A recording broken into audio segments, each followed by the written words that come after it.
তো hello friend, কেমন আছো তোমরা? আশা করি ভালো আছো, আর আমিও খুব খুব খুব ভালো আছি। তো আবারও চলে এলাম রত্না ডেলি ব্লগের ছোট্ট একটা মিনি ব্লগ নিয়ে।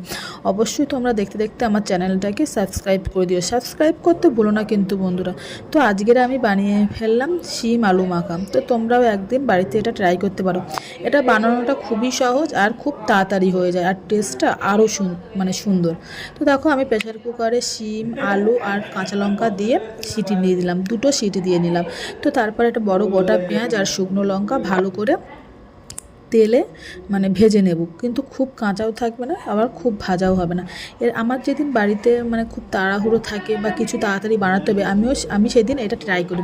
তোমরা এটা রুটির সাথেও খেতে পারো, রুটি দিয়েও এটা খুব সুন্দর লাগে। দেখো, তোমাদের সাথে কথা বলতে বলতে আমার পেঁয়াজ আর লঙ্কাটা ভাজা কমপ্লিট হয়ে গেছে। তোমরা যেদিন বাড়িতে যদি তাড়াতাড়ি কিছু বানাতে চাও তো অবশ্যই এটা ট্রাই করো। তারপরে আমার পেঁয়াজ সব কিছু একসাথে ভাজা সেদ্ধ